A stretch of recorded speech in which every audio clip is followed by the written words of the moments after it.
Oh, hello everyone. It's Susie Crypto Granny here. The day is the 16th of April, 2023. It's about 4 o'clock in the afternoon of European time.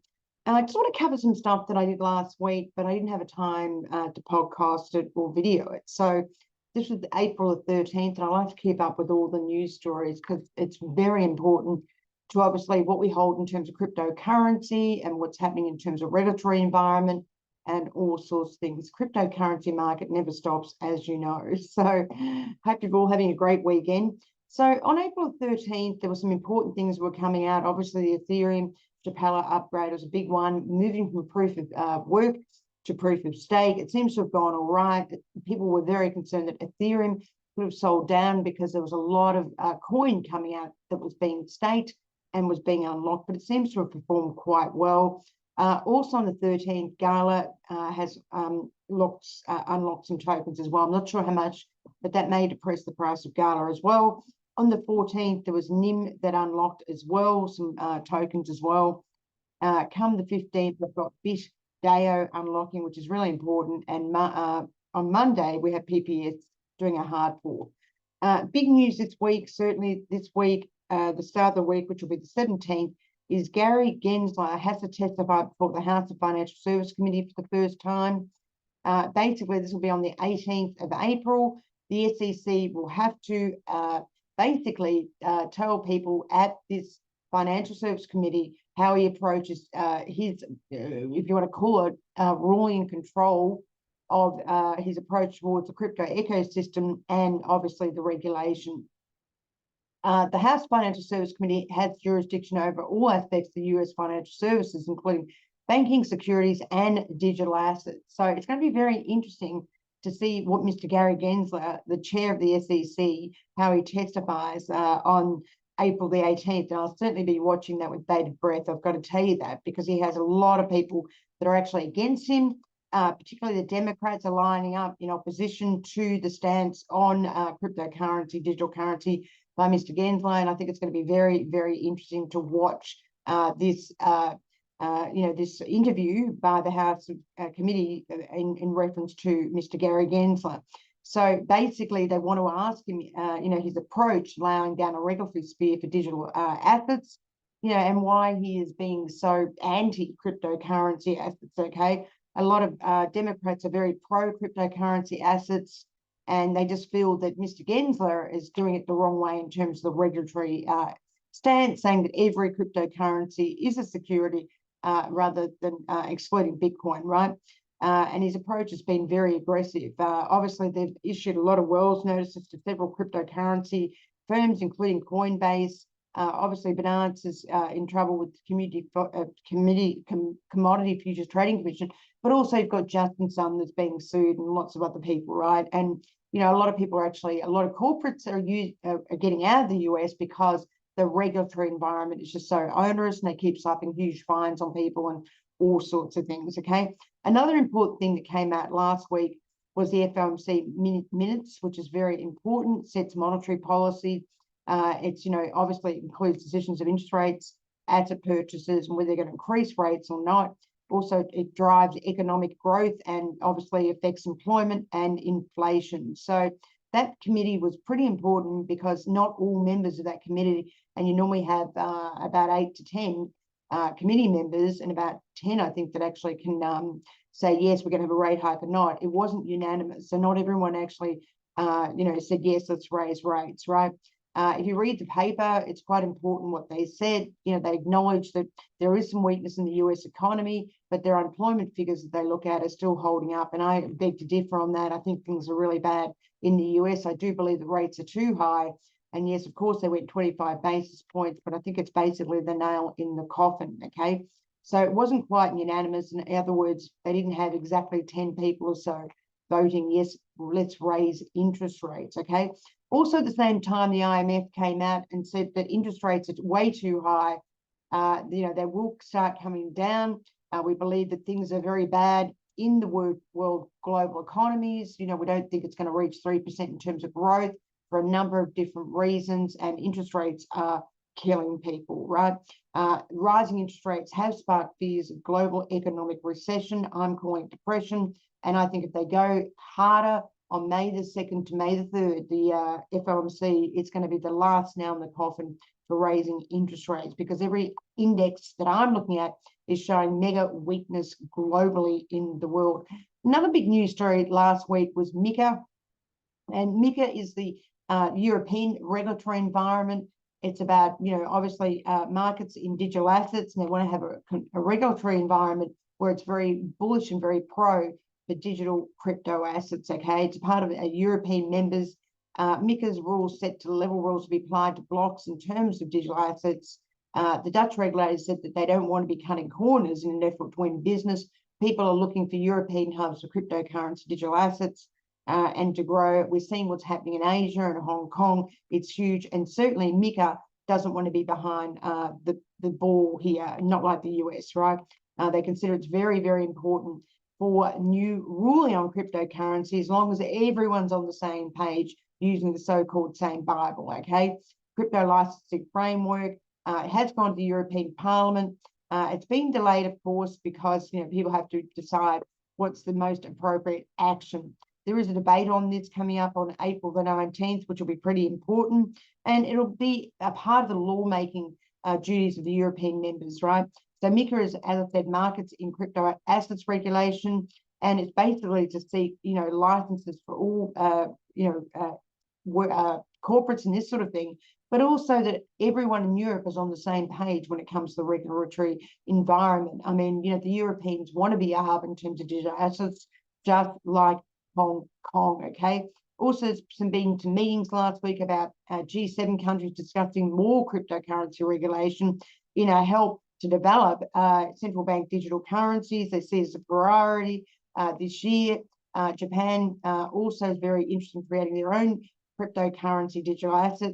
The group of 7 consists of Canada, France, Germany, Italy, Japan, the UK, and the US. And they want regulatory environment, set down pretty quickly this year. Mind you, you've got the US that are just dilly-dallying and, slapping notices on everyone about, they're issuing securities and this sort of thing, okay? Another story which was big was FTX. Apparently they recovered $7.3 billion, and it considering rebooting the exchange. And this is why FTX went up about 80% last week, from $1.50 to $2 something or other. And, this would be a good story because it means that people can actually maybe potentially get their money out. So token surged from $1.32, I should say, to $2.80. And let's hope they do decide to open up the exchanges so that we can all get our money out of these exchanges, okay? Also, there was a story about Switzerland's FTX potentially being sold to another exchange or another corporate in Switzerland. So Swiss court gave light to the FTX to sell its European arm, which is a good story in itself. The CEO of FTX, John J. Ray III, had said that he's never seen a worse failure of corporate controls ever. He said the collapse left creditors with at least $11 billion of claims, and FTX, the 7.3 they found of $1 billion is because Bitcoin's been going up, okay? But he did say we'd like to restart the exchange so that people can get back their money.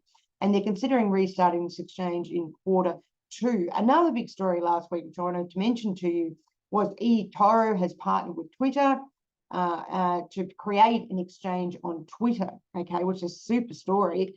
You can potentially, Twitter will become an exchange. There's 450 million people that use Twitter, and apparently you can use Bitcoin, Ethereum, Litecoin, XRP. I think this is going to be a great story if this happens. It's going to push cryptocurrency purchasing and utility even further and further, and there's a lack of coin on the physical exchanges. So in my mind, cryptocurrency is just going to go through the roof, people. We are seeing a mega rally through the roof, okay?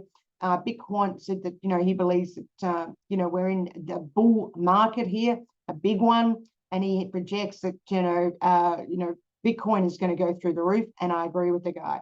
If you look at his charts, very, very good charts. There's another story there about Ethereum underperforming Bitcoin, and you can see the Ethereum Bitcoin spread going down, down, down. And I do believe Ethereum will continue to underperform Bitcoin because there's less supply of Bitcoin than there is of Ethereum.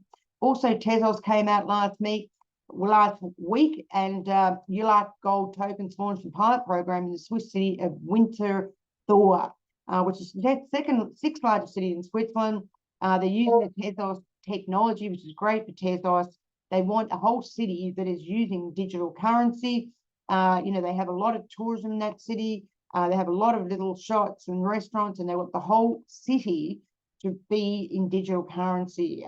Winterthorne Old Town is about 250 entrepreneurs, and they want people to use digital currency, which I think is super, right? It's a very old town, a very rich town, and they want fresh ideas, modern ideas, and they want digital currency.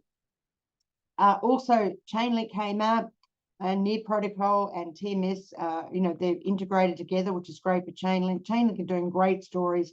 They're very, very cheap, Chainlink. I think they're an amazing story, decentralized Oracle network that enables smart contracts. They're putting on 2 clients a day, okay? Quite amazing, okay?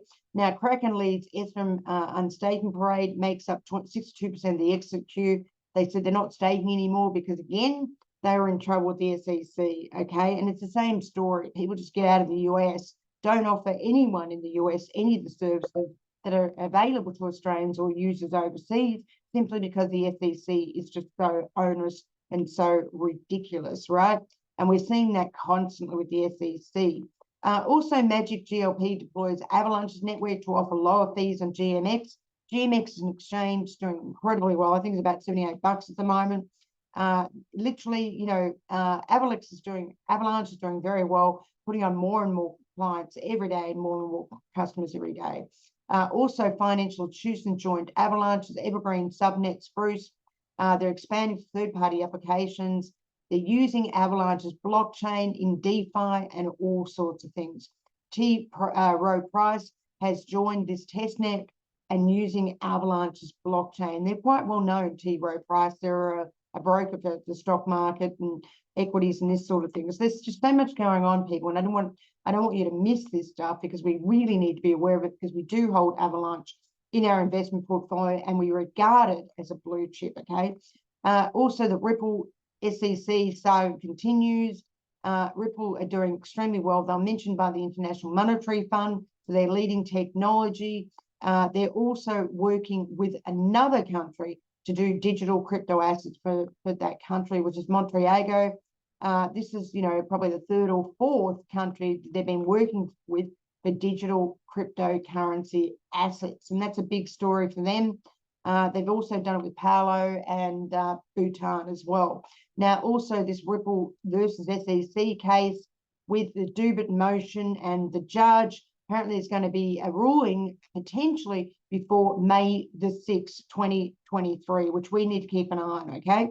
And that's what Mr. John Deaton said, okay? So we need to keep an eye on that with the judge, that there's going to be a ruling, hopefully, a summary ruling before May the 6th, 2023, about the Dubit ruling and, friends of the court and this sort of thing. So keep an eye out for that. That's a big story. We've seen Ripple XRP rise quite considerably. As I said, they're doing a pilot program for Montenegro, central bank digital currency, all great for those guys. Volumes going up a lot in terms of their Bitso exchange in Mexico, volumes rising all the time. And as I said, they've done central bank digital currencies with Bhutan and Palau. So it's a great story for Ripple, great story. Mr. John Deaton also mentioned that Ethereum going to proof of stake may be a security in the eyes of Gary Gensler. So, we really need to watch Gary Gensler being interviewed on Capitol Hill on the 18th. I think he's going to cop a huge amount of flack. Seriously, the guy is not practical enough. He's too much an academic. I think the guy should be replaced, seriously, because the US is losing their position in digital currencies all over the world. They are an entrepreneurial country, and they're starting and seriously losing the position because everyone is moving out of the US, okay? Binance come out and they said they're going to support Ethereum staking withdrawals from April the 19th after the Shanghai upgrade, which seems to have gone okay. We've heard nothing since that. Also, there was a flash loan. Yearn Finance suffers flash loans, doesn't surprise me. Abe was impacted as well. It's a DeFi. There's been so many losses on DeFis through flash loans and hacks. That's why I don't buy DeFis, people. This one was not big, but it was still a hack and it wasn't great, okay? this shows you the flow of how they did this, and they often put it through coin mixers and swap tokens and this sort of thing, okay? So it wasn't a great story for them. What else do we have? They were impacted, they were aware of it, they're confirming what happened. Someone was using the oldest version of the protocol, which was frozen, and someone was able to get into that.